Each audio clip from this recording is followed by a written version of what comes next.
Hi ಎಲ್ಲೋ ಎಲ್ಲರಿಗೂ ನಮಸ್ಕಾರ. ಇವತ್ತಿನ ವಿಡಿಯೋದಲ್ಲಿ ಚಿಕನ್ ಡ್ರೈ ರೋಸ್ಟ್ನ ಮಾಡಿ ತೋರಿಸ್ತಿದ್ದೀನಿ.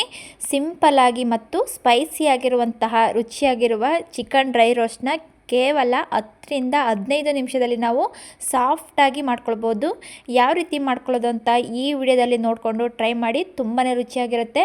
ಮೊದಲು ಒಂದು ಮಿಕ್ಸಿ ಜಾರಿಗೆ ಅರ್ಧ ಟೇಬಲ್ ಸ್ಪೂನಷ್ಟು ಮೆಣಸು, 2 ಲವಂಗ, ಸ್ವಲ್ಪ ಚಕ್ಕೆ, ಹಸಿ ಶುಂಠಿ, ಬೆಳ್ಳುಳ್ಳಿ ಸಿಪ್ಪೆ ತೆಗೆದಿರುವಂಥದ್ದು, 4 ಹಸಿರು ಮೆಣಸಿನಕಾಯಿನ ನಾನು ಕಟ್ ಮಾಡಿಕೊಂಡು ಹಾಕ್ಕೊಂಡಿದ್ದೀನಿ. ಸ್ವಲ್ಪ ಕೊತ್ತಂಬರಿ ಸೊಪ್ಪು, ಸ್ವಲ್ಪ ಪುದೀನ ಸೊಪ್ಪನ್ನು ಹಾಕ್ಕೊಂಡು ನಾವು ಗ್ರೈಂಡ್ ಮಾಡ್ಕೊಳ್ಬೇಕು. ನಾನಿಲ್ಲಿ ನೀರು ಹಾಕ್ತಾಯಿಲ್ಲ, ಹಾಗೆಯೇ ಡ್ರೈ ಆಗಿ ನಾವು ಗ್ರೈಂಡ್ ಮಾಡ್ಕೊಳ್ಬೇಕು. ಈ ರೀತಿ ತರಿಯಾಗಿ ನಾನು ಗ್ರೈಂಡ್ ಮಾಡಿಕೊಂಡು ಇಟ್ಕೊಂಡಿದ್ದೀನಿ. ನೋಡಿ, ಈ ಮಸಾಲ ನಾವು ಮಾಡಿಕೊಂಡು ಹಾಕೋದ್ರಿಂದ ರೋಸ್ಟ್ಗೆಂತೂ ತುಂಬಾ ರುಚಿಯಾಗಿ ಬರುತ್ತೆ. ಈಗ ಒಂದು ಸೈಡ್ಗೆ ಎತ್ತಿಟ್ಕೊಳ್ತಿದ್ದೀನಿ. ಚಿಕನ್ನ 400 ಗ್ರಾಮಷ್ಟು ಚಿಕನ್ ತೊಗೊಂಡಿದ್ದೀನಿ. 3 ರಿಂದ 4 ಸಲ ನೀಟಾಗಿ ವಾಶ್ ಮಾಡಿಕೊಂಡು ಎತ್ತಿಟ್ಕೊಳ್ಬೇಕು. ನಂತರ ಸ್ಟವ್ನ ಆನ್ ಮಾಡ್ಕೊಳ್ತಿದ್ದೀನಿ. ಒಂದು ಬಾಣಲಿ ಇಟ್ಕೊಂಡಿದ್ದೀನಿ. 3 ರಿಂದ 4 ಟೇಬಲ್ ಸ್ಪೂನಷ್ಟು ಎಣ್ಣೆ ಹಾಕ್ಕೊಂಡಿದ್ದೀನಿ. ಎಣ್ಣೆ ಬಿಸಿಯಾದ ನಂತರ 2 ಈರುಳ್ಳಿನ ಸಣ್ಣದಾಗಿ ಕಟ್ ಮಾಡಿಕೊಂಡು ಫ್ರೈ ಮಾಡ್ಕೊಳ್ಬೇಕು. ನೋಡಿ, ಕಲರ್ ಚೇಂಜ್ ಆಗೋವರೆಗೂ ನಾನು ಈರುಳ್ಳಿಯನ್ನು ಫ್ರೈ ಮಾಡ್ಕೊಳ್ತಿದ್ದೀನಿ. ಕಲರ್ ಚೇಂಜ್ ಆದ ನಂತರ 1/4 ಟೇಬಲ್ ಸ್ಪೂನಷ್ಟು ಅರಿಶಿನ ಪುಡಿನ ಹಾಕ್ಕೊಳ್ತಿದ್ದೀನಿ. ಮತ್ತೆ ಮಿಕ್ಸ್ ಮಾಡಿಕೊಂಡು ನಾವು ಈರುಳ್ಳಿನ ಫ್ರೈ ಮಾಡ್ಕೊಳ್ಬೇಕು. ಈರುಳ್ಳಿ ಎಲ್ಲ ಚೆನ್ನಾಗಿ ಫ್ರೈ ಆದ ನಂತರ ಚಿಕನ್ನ ಹಾಕ್ಕೊಳ್ತಿದ್ದೀನಿ. ಚಿಕನ್ ಹಾಕ್ಕೊಂಡು ಅರ್ಧ ಟೇಬಲ್ ಸ್ಪೂನಷ್ಟು ಉಪ್ಪನ್ನು ಹಾಕ್ಕೊಳ್ತಿದ್ದೀನಿ. ಉಪ್ಪು ಹಾಕಿದ ನಂತರ ಚಿಕನ್ನು ಈರುಳ್ಳಿಯೊಂದಿಗೆ ಚೆನ್ನಾಗಿ ಮಿಕ್ಸ್ ಮಾಡ್ಕೊಳ್ಬೇಕು. ನಾನಿಲ್ಲಿ ಸ್ಟವ್ನ ಮೀಡಿಯಮ್ ಫ್ಲೇಮಲ್ಲೇ ಇಟ್ಕೊಂಡು ಚಿಕನನ್ನು ಬೇಯಿಸ್ಕೊಳ್ತಿದ್ದೀನಿ. ಚಿಕನ್ನಲ್ಲಿ ನೀರು ಬಿಡೋವರೆಗೂ ನಾವು ಚೆನ್ನಾಗಿ ಅದನ್ನು ಫ್ರೈ ಮಾಡ್ಕೊಳ್ಬೇಕು. ಪ್ಲೇಟ್ ಮುಚ್ಚಿ ನಾನೀಗ ಚಿಕನನ್ನು ಒಂದು 5 ನಿಮಿಷ ನಾನು ಬೇಯಿಸ್ಕೊಳ್ತಿದ್ದೀನಿ.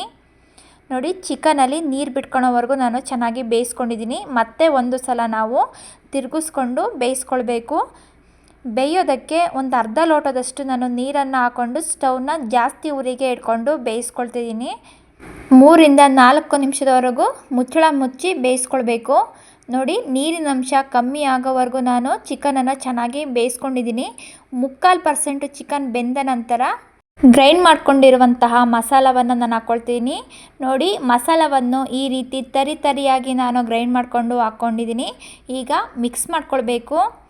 ನೋಡಿ, ಅದು ಮಸಾಲ ಎಲ್ಲ ನೀಟಾಗಿ ಫ್ರೈ ಆಗಬೇಕು. ಅಲ್ಲಿವರೆಗೂ ನಾನು ಇದೇ ರೀತಿ ಫ್ರೈ ಮಾಡ್ಕೊಳ್ತಿರ್ತೀನಿ. ನೋಡಿ, ಫ್ರೈ ಆದ ನಂತರ ಫ್ರೆಶ್ ಆಗಿರುವಂತಹ ಕರಿಬೇವಿನ ಸೊಪ್ಪನ್ನು ಹಾಕ್ಕೊಳ್ತೀನಿ. ಕರಿಬೇವಿನ ಸೊಪ್ಪು ಹಾಕೋದ್ರಿಂದ ಚಿಕನ್ ಫ್ಲೇವರು ತುಂಬಾ ಚೆನ್ನಾಗಿರುತ್ತೆ. ಈ ರೀತಿ ಡ್ರೈ ರೋಸ್ಟ್ ಮಾಡ್ಕೊಳ್ಬೇಕಾದ್ರೆ ಕರಿಬೇವಿನ ಸೊಪ್ಪು ಹಾಕೋದ್ರಿಂದ ರುಚಿ ತುಂಬಾ ಚೆನ್ನಾಗಿರುತ್ತೆ. ಪ್ಲೇಟ್ ಮುಚ್ಚಿ 1 ನಿಮಿಷ ನಾನು ಹಾಗೇ ಫ್ರೈ ಮಾಡ್ಕೊಳ್ತಿದ್ದೀನಿ. ನೋಡಿ, 1 ನಿಮಿಷ ಆದ ನಂತರ ಅರ್ಧ ಟೇಬಲ್ ಸ್ಪೂನಷ್ಟು ಜೀರಿಗೆ ಪೌಡ್ರನ್ನು ಹಾಕ್ಕೊಳ್ತಿದ್ದೀನಿ. ಅರ್ಧ ಟೇಬಲ್ ಸ್ಪೂನಷ್ಟು ಚಿಕನ್ ಮಸಾಲ ಹಾಕ್ಕೊಂಡು ಮಿಕ್ಸ್ ಮಾಡ್ಕೊಳ್ಬೇಕು. ಸ್ಟವ್ನ ಮೀಡಿಯಮ್ ಫ್ಲೇಮಲ್ಲೇ ಇಟ್ಕೊಂಡು ನಾವು ಈ ರೋಸ್ಟ್ನ ಮಾಡ್ಕೊಳ್ಳೋಣ. ನೋಡಿ, ಇದೇ ರೀತಿ ನಾವು ತಿರುಗಿಸ್ಕೊಳ್ತಾ ಫ್ರೈ ಮಾಡ್ಕೊಳ್ತಾನೆ ಇರಬೇಕು. ನೋಡಿ, ಸಿಂಪಲ್ ಆಗಿರುವಂತಹ ರೆಸಿಪಿನ ನಾನು ಮಾಡಿ ತೋರಿಸಿದ್ದೀನಿ. ನೀವು ಒಂದು ಸಲ ಇದೇ ರೀತಿ ಟ್ರೈ ಮಾಡಿ. ರುಚಿಗೆ ತಕ್ಕಷ್ಟು ಒಂದು 1/4 ಟೇಬಲ್ ಸ್ಪೂನಷ್ಟು ಉಪ್ಪನ್ನು ಹಾಕ್ಕೊಳ್ತಿದ್ದೀನಿ. ಚಿಕನ್ ಬೇಯೋದಕ್ಕೆ ನಾನು ಮೊದಲೇ ಒಂದು ಅರ್ಧ ಟೇಬಲ್ ಸ್ಪೂನಷ್ಟು ಹಾಕಿದ್ದೆ. ನೀವು ರುಚಿ ನೋಡಿಕೊಂಡು ಬೇಕಿದ್ದರೆ ಹಾಕ್ಕೊಳ್ಳಿ, ಬೇಡ ಅಂದರೆ ನಾವು ಸ್ಕಿಪ್ ಮಾಡ್ಕೊಳ್ಬೋದು.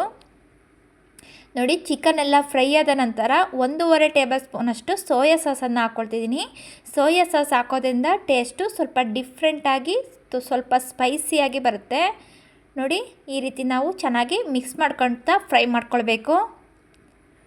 ನೋಡಿ, ಫ್ರೈ ಮಾಡಿದ ನಂತರ ನಾನಿಲ್ಲಿ ಚಿಲ್ಲಿ ಫ್ಲೇಕ್ಸ್ನ ಹಾಕ್ಕೊಳ್ತಿದ್ದೀನಿ. ಹಾಕ್ಕೊಂಡು ನಾವೀಗ ಮಿಕ್ಸ್ ಮಾಡ್ಕೊಳ್ಳೋಣ. ಸ್ವಲ್ಪ ಕೊತ್ತಂಬರಿ ಸೊಪ್ಪನ್ನ ಹಾಕ್ಕೊಂಡು ನಾವೀಗ ಮಿಕ್ಸ್ ಮಾಡ್ಕೊಳ್ಬೇಕು. ನೋಡಿ, ನಾವು ಮಿಕ್ಸ್ ಮಾಡಿಕೊಂಡು ಈ ರೀತಿ ಡ್ರೈ ಆಗಿ ನಾವು ಇದೇ ರೀತಿ ತಿರುಗಿಸ್ಕೊಂಡು ತಳ ಹಿಡಿಯೋಕ್ಕೆ ಬಿಡಬಾರ್ದು. ಇದೇ ರೀತಿ ತಿರುಗಿಸ್ಕೊಂಡು ನೋಡಿ, ಚಿಕನ್ ಡ್ರೈ ರೋಸ್ಟು ಈಗ ರೆಡಿಯಾಗಿದೆ. ನೋಡಿ, ಸಿಂಪಲ್ ಆಗಿರುವಂತಹ ನಾನು ವಿಧಾನದಲ್ಲಿ ಮಾಡಿ ತೋರಿಸಿದ್ದೀನಿ.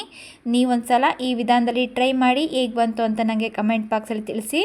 ರಸಮ್ ಮತ್ತು ಯಾವುದೇ ಒಂದು ಗೀ ರೈಸ್, ವೈಟ್ ರೈಸ್ ಒಂದು ಕೂಡ ಸೈಡ್ ಡಿಶ್ ಆಗಿ ನಾವು ಈ ಚಿಕನ್ ರೋಸ್ಟ್ನ ನಾವು ಮಾಡ್ಕೊಳ್ಬೋದು. ಯಾರಿಗೆಲ್ಲ ಈ ರೆಸಿಪಿ ಇಷ್ಟ ಆಯಿತು, ಫ್ಯಾಮಿಲಿ ಜೊತೆ ಫ್ರೆಂಡ್ಸ್ ಜೊತೆ ಶೇರ್ ಮಾಡಿ. ಹೊಸದಾಗಿ ನನ್ನ ಚಾನಲನ್ನು ಯಾರೆಲ್ಲ ನೋಡ್ತಿದ್ದೀರಾ, ದಯವಿಟ್ಟು ನನ್ನ ಚಾನಲನ್ನು ಸಬ್ಸ್ಕ್ರೈಬ್ ಮಾಡಿಕೊಂಡು ಪಕ್ಕದಲ್ಲೇ ಇರುವಂತಹ ಬೆಲ್ ಬಟನನ್ನು ಕ್ಲಿಕ್ ಮಾಡಿ ಸಪೋರ್ಟ್ ಮಾಡಿ. ನೋಡಿ, ಚಿಕನ್ ರೋಸ್ಟು ಯಾವ ರೀತಿ ಬಂದಿದೆ ಅಂತ ತೋರಿಸ್ತಿದ್ದೀನಿ. ತುಂಬಾ ಸಾಫ್ಟಾಗಿರುತ್ತೆ, ಚೆನ್ನಾಗಿ ಬೆಂದಿದೆ. ಮತ್ತು ಕಡಿಮೆ ಸಮಯದಲ್ಲಿ ನಾವು ಈ ಚಿಕನ್ ಡ್ರೈ ರೋಸ್ಟ್ನ ಮಾಡ್ಕೊಳ್ಬೋದು.